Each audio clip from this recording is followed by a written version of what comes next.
नमस्कार विद्यार्थी मित्रांनो, व्यंकटेश एज्युकेशन अँड संस्कृती या आपल्या चॅनलवर सर्वांचे सहर्ष स्वागत आहे। आजच्या व्हिडिओमध्ये आपण स्कॉलरशिप शिष्यवृत्ती परीक्षा इयत्ता 5वी विषय गणित याच्यामधील संख्यांवरील क्रिया, याच्यामधील बेरीज, याच्यामधील स्वाध्याय 8.2 आजच्या व्हिडिओमध्ये आपण सोडून घेणार आहोत। याच्यामध्ये एकूण 14 प्रश्न आहेत। या आधीचे 7 प्रश्न आपण या आधीच्या व्हिडिओमध्ये सोडवून घेतलेले आहेत। त्याची लिंक मी या व्हिडिओच्या डिस्क्रिप्शन बॉक्समध्ये दिलेली आहे। आजच्या व्हिडिओमध्ये आपण त्यापुढचे प्रश्न सोडवून घेणार आहोत। मग इथे आपल्याला असा प्रश्न दिलाय, 92,225 अधिक 9,29,225 अधिक 9,225 बरोबर किती? आपल्याला यांची बेरीज करायची आहे। बघा, आपण संख्या उभ्या लिहून घेतल्यात, आपण बेरीज करूया। 5 आणि 5 10, 10 आणि 5 15, हातचाला 1, 2 आणि 2 4, 6, 6 आणि हा 1 7, 2 आणि 2 4 5 6, मग इथे लिहिले आपण हे 6, 9 आणि 9 18 19 20, 2 हातचा आणि इथे 0, 9 10 11 12 13, हातचाला 1, 9 आणि 1 10। मग आपले इथे उत्तर किती आले बघा, 10,30,675। मग बघा बरं, 10,30,675 कुठे आहे? पर्याय क्रमांक 1 मध्ये। म्हणून आपल्या या प्रश्नाचं उत्तर आहे पर्याय क्रमांक 1। त्याच्या पुढचा प्रश्न आहे, एका संख्येतून बघा 14,29,638 वजा केले असता वजा बाकी 13,47,048 येते, तर ती संख्या कोणती? आता बघा, एका संख्येतून म्हणजे आपल्याला ती संख्या माहिती आहे का? नाही माहिती आहे। मग त्या संख्येतून 14,29,638 ही संख्या वजा केली असता आपल्याला वजाबाकी किती मिळते? 13,47,048 हे आपलं उत्तर, म्हणजे हे वजाबाकी मिळते। मग आता आपल्याला माहिती आहे की मोठ्या संख्येतून छोटी संख्या वजा करतात। मग आपल्याला इथली मोठीच संख्या माहीत नाही, मग अशा वेळी आपण काय करायचं? या दोघांची बेरीज करायची। मग आपण या दोघांची बेरीज करून घेऊया। बघा, आडवीच बेरीज करूया। इथे 8 आहेत आणि इथे 8 आहेत, 8 आणि 8 किती होतात? 16, हातचाला 1, हातचा पुढच्या संख्येवर लिहायचा। इथे 4 आहेत आणि इथे 3 आहेत, 4 अधिक हे 3 7, 7 आणि हा 1 8। बघा, मी खुणा अशा मुद्दाम करते, म्हणजे आता इकडून हे 3 नंबर, मग इकडून हे सुद्धा 3 नंबर। मग 0 अधिक 6 बरोबर किती येते? 6। हे 9 आहेत आणि हे 7 आहेत, मग 9 अधिक 7 बरोबर किती? 16 आणि हातचा या संख्येच्या पुढच्या अंकाच्या डोक्यावर। मग बघा, हे 2 आणि हे 4, 4 अधिक 2 6, 6 आणि 1 7, हे 4 आणि हे 3 किती आले? इथे 7, हा 1 आणि हा 1 किती आले? 2। मग आपलं उत्तर किती आले बघा, 27,76,686। मग बघा, असा पर्याय कुठे आहे? पर्याय क्रमांक 3 मध्ये। म्हणून आपल्या या प्रश्नाचं उत्तर आहे पर्याय क्रमांक 3। पुढचा प्रश्न बघूया। पुढचा प्रश्न बघा, 1 3 5 हे अंक वापरून तयार होणारी सर्वात मोठी 5 अंकी संख्या व सर्वात लहान 5 अंकी संख्या यांची बेरीज किती? बघा, इथे सर्वात मोठी 5 अंकी संख्या, आता 1 3 5 हे आपल्याला 3च अंक दिलेत। बघा, 1 3 आणि हे 5 हे 3च अंक आहेत।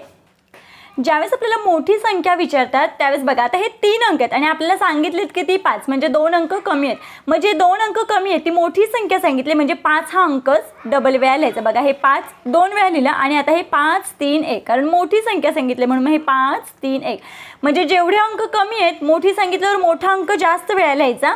आता इथे बघा, सर्वात लहान 5 अंकी संख्या, मग सर्वात लहान इथे कोणता आहे? तर 3 आहे। मग 3 इथे काय करायचं? 1 2 3 वेळा लिहायचा आणि त्याच्यानंतर 3 आणि मग हा 5, कारण छोटी संख्या, या पद्धतीनं। आता यांची काय करायची? बेरीज। मग 1 आणि 5 6, 3 आणि 3 6, 5 आणि 1 6, 5 आणि 1 6, 5 आणि 1 6। मग आपले उत्तर किती आले? 66,666। मग बघा बरं, 66,666 पर्याय क्रमांक 1 या प्रश्नाचं आपलं उत्तर आहे। पुढचा प्रश्न आहे, 8 अंकी सर्वात लहान संख्या व 9 अंकी सर्वात लहान संख्या यांची बेरीज किती? आता 8 अंकी सर्वात लहान संख्या, मग आपल्याला माहिती लहान संख्या ज्यावेळेस आपण लिहितो त्यावेळेस 1 पहिल्यांदा लिहायचं आणि त्याच्यावर 0 द्यायचे। मग बघा, 1 2 3 4 5 6 7 आणि हे 8 अंकी संख्या झालेली आहे।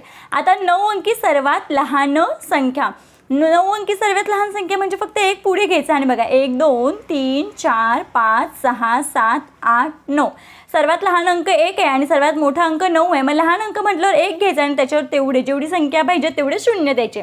मग बघा 1 2 3 4 5 6 7 8 ही 8 अंकी झाली आणि ही 9 अंकी. यांची आता आपल्याला बेरीज करायची. मग बघा बेरीज केल्यावर 0 अधिक 0 अधिक 0 अधिक इथे पण 0 0 0 0 1 अधिक 0 1 येणार आहे इथे आणि हा एकाशे एक. मग आपलं उत्तर किती आले बघा. आपल्याला माहिती आहे शेवटून हे 3 ग्रुप करायचे. परत हे 1000 बघा एकक दशक शतक हजार दशहजार लक्ष दशलक्ष कोटी. मग आपलं उत्तर किती आले 11 कोटी. मग 11 कोटी कुठे आहे तर बघा इथे 11 कोटी. पर्याय क्रमांक 3 हे आपल्या प्रश्नाचं उत्तर आहे. नरेंद्रने घाऊक बाजारातून काही माल खरेदी केला. त्यासाठी त्याने 2000 रुपयांच्या 41 नोटा, 500 रुपयांच्या 112 नोटा, 100 रुपयांच्या 225 नोटा दिल्या. तर त्याने या मालासाठी किती रक्कम दिली. खूप सोपा प्रश्न आहे. घाऊक बाजारातून काही माल खरेदी केला. आपल्याला माहीत नाही किती माल खरेदी केला पण हे मात्र आपल्याला माहिती आहे 2000 रुपयांचे 41 नोटा. बघा मी नेहमी सांगते चे म्हणजे काही गुणाकार. मग 2000 गुणिले 41 करायचं. 2000 गुणिले 41. आता काय सांगितले 500 गुणिले बघा 500 रुपयांच्या 112 नोटा. मग इथे काय करायचं आहे 500 गुणिले 112. 100 रुपयांच्या 225 नोटा. मग इथे काय करायचं आहे 100 गुणिले 225. आता यांचा काय करायचं आहे गुणाकार करूया आपण. बघा हे शून्य थोडा वेळ आपण बाजूला ठेवूया. 41 एके 41, 41 दुने 82. असं नाही जमलं तरी बघा बे 4 दुने 8 या पद्धतीने म्हणजे 41 दुने 82 आणि 1 2 3 1 2 3 0. आता बघा 5 ने 112ला आपण गुणूया. 5 दुने 10 हचाला आला 1. 5 एक्के 5 5 आणि हा 1 6. 5 एक्के 5 आणि हे 2 शून्य आहेत तसे आपण पुढे लिहून घेऊया.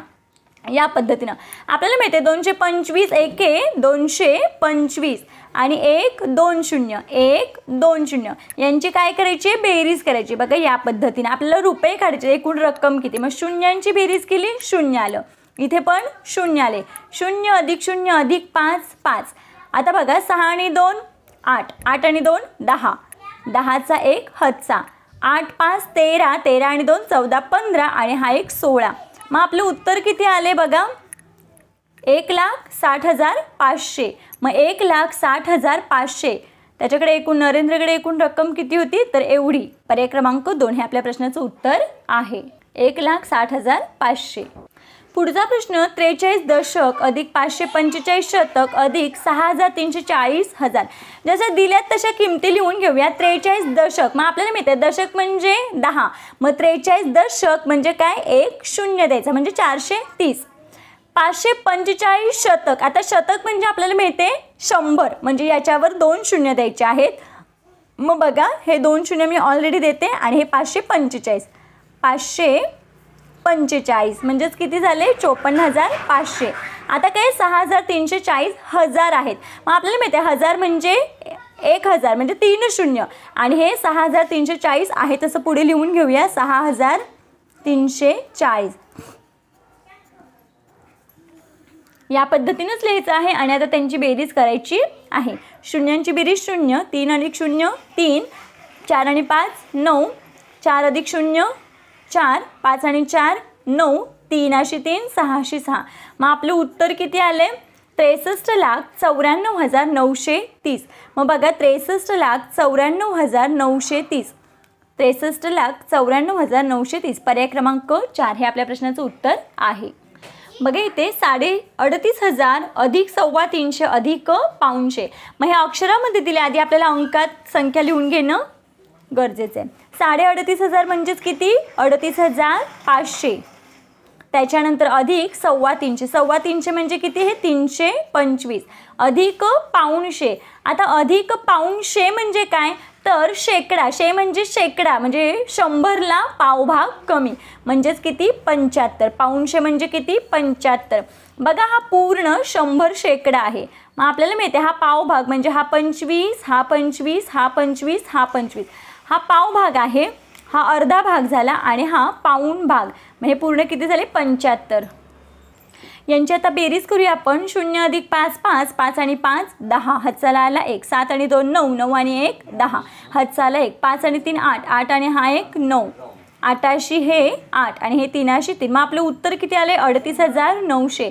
मग 38,900 कुठे आहे? पर्याय क्रमांक 1 मध्ये. मग आपल्या या प्रश्नाचं उत्तर आहे पर्याय क्रमांक 1. बघा या पद्धतीने आपण आजच्या व्हिडिओमध्ये स्वाध्याय 8.2 स्पष्टीकरणाचे सोडवून घेतलेले आहे. आशा करते आपल्या सर्वांना हा व्हिडिओ आवडला असेल. व्हिडिओ आवडल्यास व्हिडिओला नक्की लाईक करा, आपल्या मित्रमैत्रिणींना शेअर करा. चॅनलवर नवीन असाल तर चॅनलला सबस्क्राईब करा.